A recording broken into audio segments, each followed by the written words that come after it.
চোখ খুলতেই দেখি আমি আবার 18-এ ফিরে এসেছি। সামনে দাঁড়িয়ে আমার বেয়ারা স্কুল পালানো ছেলে। আমি সোজা তার স্কুল বদলে দিয়ে তারই ক্লাসমেট হয়ে গেলাম। আর ঠিক সেই মুহূর্তে দরজা দিয়ে ঢুকলো এক নতুন ছাত্র, আগের জন্মের আমার বয়ফ্রেন্ড। সেও 18-এ ফিরে এসছে, কিন্তু আমাকে চিনতে পারেনি। বুকের ভেতর চাপা স্বস্তির শ্বাস ফেললাম। আরো খুশি হলাম যখন দেখলাম ছেলেটা ক্লাস মনিটরের নজর কাড়ল, কারণ আগের জন্মে এই মেয়েটাই আমার ছেলেকে ধোঁকা দিয়ে সর্বশান্ত করেছিল। তাই এবার শক্তভাবে নিষেধ করলাম ছেলেকে, কিন্তু সে প্রেমে অন্ধ হয়ে মেয়েটার পেছনে আঠার মতো লেগে রইল। ক্লাস শেষে স্যার সবাইকে ক্লাস পরিষ্কারের কাজে লাগালেন। মনিটর সেই ছেলেটাকে নিয়ে স্টোর রুম পরিষ্কারের দায়িত্ব নিল। আমি মনে মনে খুশি হলাম, এতে আমার ছেলে আমার সাথে লাইব্রেরি পরিষ্কার করবে। কিন্তু হঠাৎ এক সহপাঠী আমাদের দুজনকে স্টোর রুমে বই পৌঁছে দিতে বলল। ছেলে যাতে মনিটরের কাছে না যায় তাই বইগুলো নিজেই কেড়ে নিয়ে স্টোর রুমে গেলাম। বই রাখতেই মুখোমুখি হলাম আগের জন্মের সেই ছেলের। সে জিজ্ঞেস করলো আমি তাকে চিনি কিনা। তখনই বুঝলাম সেও পুনর্জন্ম পেয়েছে। ঠিক তখনই আমার ছেলে আমাকে খুঁজতে এসে দেখলো ছেলেটার গায়ে জামা নেই। সে সঙ্গে সঙ্গে এগিয়ে গিয়ে হুঁশিয়ারি দিল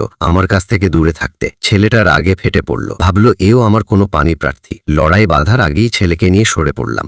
ক্লাসে আমি ছেলের মুখের ঘাম মুছিয়ে দিচ্ছিলাম। টের পাইনি পেছন থেকে সে ঈর্ষান্বিত চোখে তাকিয়ে আছে। সে আমাদের সম্পর্ক ভুল বুঝেছে, তাই বাস্কেটবল খেলায় সে ইচ্ছে করেই আমার ছেলেকে টার্গেট করলো, আর দুজন কোর্টেই মারামারিতে জড়িয়ে গেল। ঘটনার পর স্কুল শুধু আমার ছেলেকে শাস্তি দিল, কারণ ওই ছেলেটার বাবা মা স্কুলের শেয়ার হোল্ডার। আমি রাগে গিয়ে সরাসরি শিক্ষকের সাথে তর্কে নামলাম। ছেলেটা ঈর্ষা পেলেও স্বেচ্ছায় এগিয়ে এলো এবং আমার ছেলের সাথে একই শাস্তি মাথা পেতে নিল। স্কুলের পর সে লোক লাগিয়ে আমার ছেলের খোঁজ নিল আর জেনে গেল আমাদের মা ছেলের সম্পর্কের কথা। সেদিন আমাকে আটকে জিজ্ঞেস করলো ছেলের বাবাকে। আগের জন্মের কথা মনে পড়ল। তার মা আমাকে গরিব বলে তাচ্ছিল্য করে চেক ধরিয়ে দিয়ে বিদায় করেছিল। পরে জানলাম আমি অন্তঃসত্ত্বা। ওর পরিবার যাতে সন্তান কেড়ে নিতে না পারে তাই ছেলের জন্ম তারিখ বদলে 6 মাস ছোট করে দেখালাম। তাই এখন তার প্রশ্নের মুখে আমি একদম শান্ত ঠান্ডা গলায় বললাম আমরা তো আলাদা হয়ে গেছি, পেছনে পড়ে থেকো না। তবু নিরাপদ থাকতে ছেলেকে নিয়ে স্কুল বদলানোর সিদ্ধান্ত নিলাম। কিন্তু ছেলে মনিটরকে ভুলতে পারছে না, রাজি হলো না। তখন বাজি ধরলাম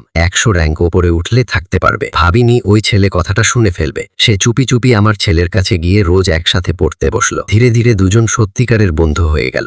একদিন একসাথে বার্গার খেতে গিয়ে দুজনেই পিনাট বাটারের অ্যালার্জিতে অজ্ঞান হয়ে পড়লো। আমি ছুটে হাসপাতালে নিয়ে গেলাম। বিল দিতে একা চলে যাওয়া দেখে আমার ছেলে তাকে বলল আমি কতটা কষ্ট করি। গলায় কষ্ট নিয়ে বাবাকে গালি দিল যে বউ বাচ্চা ফেলে পালিয়েছে। ছেলেটা ভাবলো আমি এমন কাউকে বিয়ে করেছিলাম। তারপর আমার ছেলে বলে ফেললো বয়স বদলানোর গোপন কথাটা। বলল এভাবেই বাবা কখনো তাকে খুঁজে পাবে না। ছেলেটা সেখানেই থমকে গেল আর আমার সব গোপন কথা এক মুহূর্তে ফাঁস হয়ে গেল। বন্ধুরা, এখন ছেলেটা সত্যি জেনে গেছে। সে কি চুপ থাকবে নাকি সব উল্টে দেবে? আর এমন আরো কিছু দেখতে আমাকে সাবস্ক্রাইব করে দিন।